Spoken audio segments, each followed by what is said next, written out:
I'm Jane Farnham from Great British Talent, and welcome to our series of video podcasts where we meet our amazing speakers who are all available for your corporate events.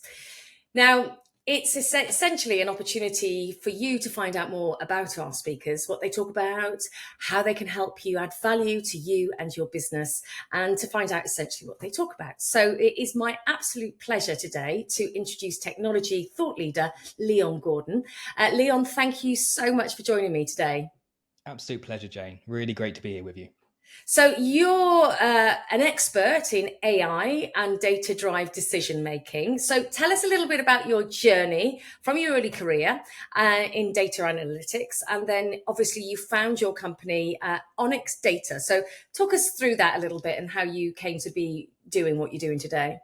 Absolutely. So I don't really have the traditional route into data analytics, but when I did begin my career being data driven, it was really at what I would call the entry level. So I was doing a temporary data entry role, literally £8 an hour, which was due to last for about 3 months, I believe.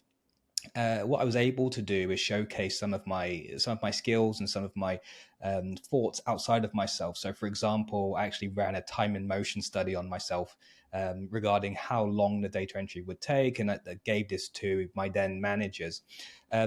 This meant that they saw something in me, enabled me to go ahead and develop my skills in that role and external to that role as well, doing a lot of self-learning as well in my own time, and then really working my way up the food chain, so to speak. So going into SQL, Python, data warehousing, which then led to data reporting before moving into AI. And as you mentioned, founding my company, Onyx Data, back in 2019.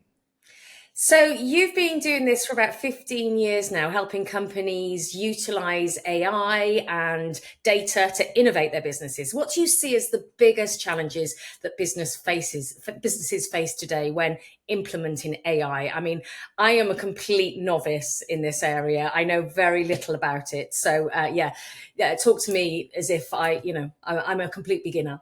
I mean, that's absolutely fine. There's a multitude of obstacles to overcome when trying to become data driven, and then ultimately leading into artificial intelligence driven solutions. Now, some of that comes from digital transformation and change management.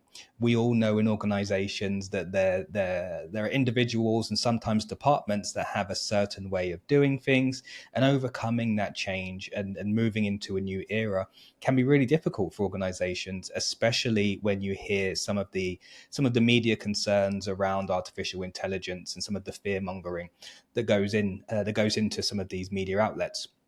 Outside of that, it's really understanding where they are on their data journey, consolidating different data sources into a single entity that can then be reported on as well, is definitely a journey. And then, as I mentioned, really sometimes it's down to the leadership of the organization as well, understanding the value they can drive with these type of technologies. And so sometimes looking at really driving proof of concepts that feed into business objectives can be a great way to overcome some of those challenges. So I heard you say data-driven decision making. What is that? Absolutely. So every day throughout our journey, regardless of where we are in an organization, there are decisions to be made. Now, I tend to like to make my decisions based on factual data that's been verified, quantified, analyzed, and gives me every area of observation that I need to make a decision. And that's really what we're referring to when we say data-driven decision making. Understanding the information that you need as an organization in your role to make the best decision, understanding where that data resides, how you can access that data, how often that data needs to be refreshed, and putting that into a nice package for organizations to then be able to, like I say, base their decisions on factual evidence. And of course, the benefits of that are untold within a business, aren't they? So it's like an almost organizational structure within the business, and then obviously the benefits. But talking about the benefits, is it just more efficiency, or is there other benefits that come from this decision making? There's a plethora of benefits to be had. Really, it can depend on industry, it can depend on a use case. But just to generalize, as you've mentioned, efficiency gains, productivity enhancements, like you say, actually having factual information when you're making large decisions that can affect the revenue for your organization, the cost efficiency, sometimes expenses, etc. All of these can have an untold ROI if they're made correctly. So I would say that actually having data available across your organization can have a multitude of beneficial factors that can multiply again by X amount. Yeah, absolutely. Now, you also talk about leadership. So, leadership skills obviously essential for the leaders of any company. What do you think in today's rapidly changing tech landscape are the most important, essential learnings for leaders? I think understanding your staff is a great starting point. Having empathy, like I say, being able to make decisions that are backed by data, and understanding where we're going with technologies, the risks associated with that, and what that means for the direction of your business. I mentioned I didn't have a traditional route into technology. I actually left secondary school and went straight into a football contract, which obviously didn't work out, or else I wouldn't be sat here with you now. But what that's made me understand across my area is I've worked with lots of different industries. I've worked at the bottom of industries, working my way up through different roles to obviously being on the executive level myself. And this gives me such a great, well-rounded, experience of being able to understand what affects people at each level of the hierarchy, and how to overcome that, and how that transforms into something tangible for a business at the executive level as well. And I would encourage all leaders to do the same, really. And you mentioned earlier, I mean, this is one of the things, isn't it? When you've got an aging workforce, you have a little bit of pushback against new technology. What is the best thing that leaders can do to get their staff and employees on board with this emerging tech that's happening all around us and we might be very scared and wary of? Transparency. For me, it's really key to, as a business leader, you have some targets and goals and milestones for your organization. Sometimes this is every 5 years, 3 years, 2 years, for example, as a cadence. And by using technology in line with these business objectives, it gives you a really great transparent story to say, well, our goal as an organization is to increase net profit by 10%, for example. And what we've identified is that by using some of these artificial intelligence driven solutions, we can really drive that business objective and achieve it in X amount of time. By allowing your employees to be aware that this is your approach, this is why you're utilizing these type of technologies, how it can impact their day-to-day work life within the business, and what this means for them when you do achieve it, it gets everybody on board on the journey. And for me, transparency in these type of journeys is really, really key.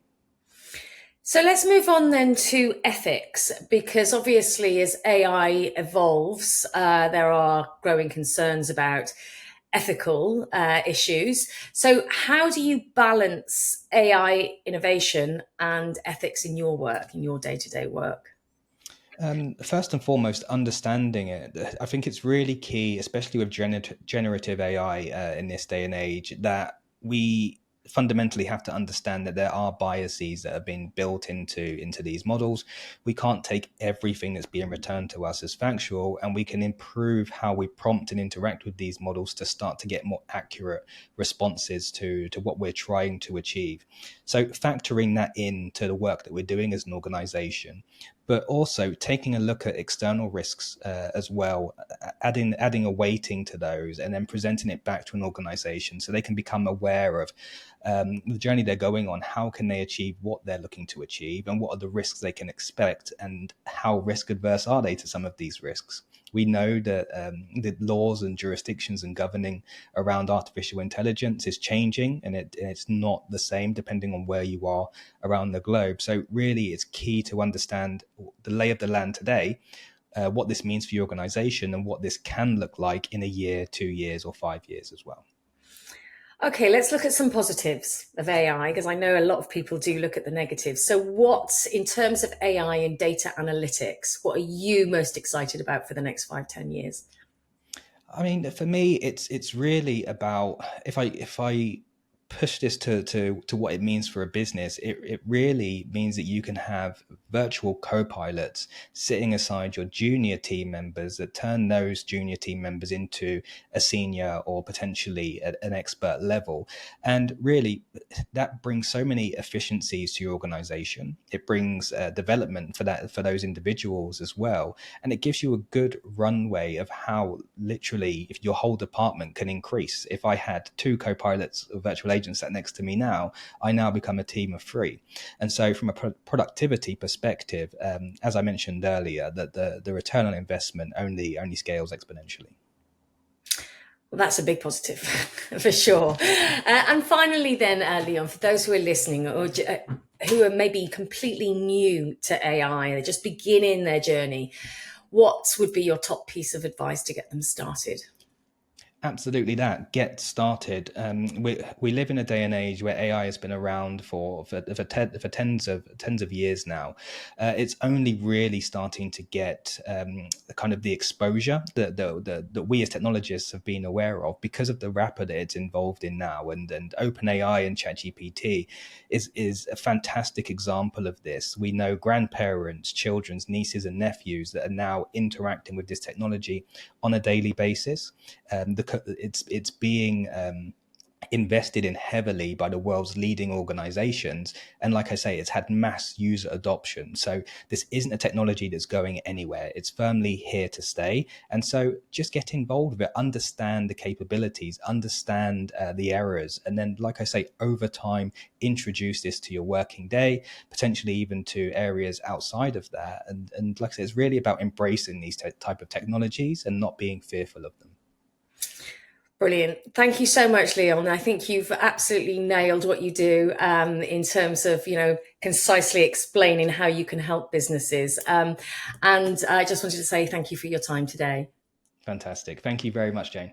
Thanks, Leon. And if you like what you've heard, you'd like to implement AI or data into your business, and you want to expand and you want to improve and you want to become more efficient, then you may like to book Leon for your next event. Then you simply give me an email at jane@greatbritishtalent.com, or you can call the landline, which is 01753 439 289. Thanks very much for watching.